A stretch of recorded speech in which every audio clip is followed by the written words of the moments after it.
Առանց պաշտպանվել սեռական հարաբերություններից հետո անալիզները արժի հանձնել 72 ժամ անց։ Ոնց որ չափորոշիչը հետևյալն է, մոտավորապես 72 ժամ կտևի, մինչև այդ հիվանդության հարուցիչների ԴՆԹ-ները,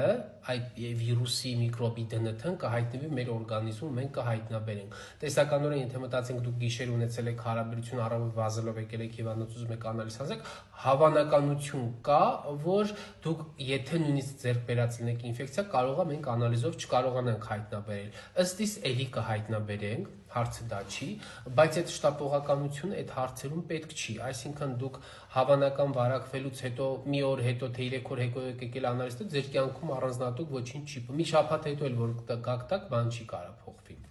Ինչ մնում է հետևանքների հարցը, գնահատել արդյոք հետևանքներ, դա էլ նույնպես շատ պարզ հարց է։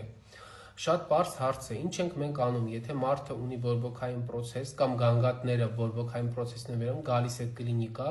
անպայման անալիզներից հետո կամ անալիզներին զուգահեռ իրականացվում է ուլտրաձայնային հետազոտություն, դա բոլորիդ քաչ հայտնի էխոն է։ Ինչ հնարավորություն է մեզ տալիս ուլտրաձայնային հետազոտությունը գնահատել ներքին օրգանների վիճակը։ Բնականաբար շեշտադրումը արվում է միզասեռական օրգանների վրա, ամորձիներ, շագանակագեղձ, միզապարկ եւ այլն։ Որովհետև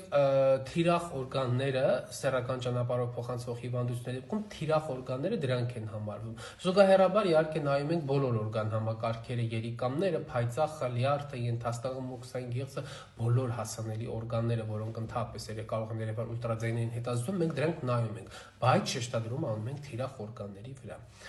Հետևանքների գնահատման պահով նաև շատ կարևոր է վերջում բուժումից հետո որոշակի ժամանակ անց, դեղորայքային բուժումի ավարտից որոշակի ժամանակ անց, անպայման գնահատական անցկացնել հետևանքներ ասվածը տղամարդկանց պարագայում վերաբերում է սպերմոգրաման։ Մենք անպայման բուժումից հետո իրականացնում ենք սպերմոգրամայի անալիզ, որովհետև տարբեր տեսակ սեռական ճանապարհով փոխանցվող հիվանդությունների առհասարակ բորբոքային պրոցեսների հավանական բացասական էֆեկտը դա սերմի որակի վրա վատ ազդեցությունն է։ Եթե մենք անալիզով տեսնում ենք, որ սերմի որակի հետ կապված խնդիր չկա, շագանակագեղձում էլ ընդհանուր առմամբ վերականգնելը ամեն ինչ նորմալ է, մեծ հաշվով կարող ենք գնահատել, որ տվյալ իրավիճակը տվյալ տղամարդու համար անցել է անհետևանք։ Այսքանը։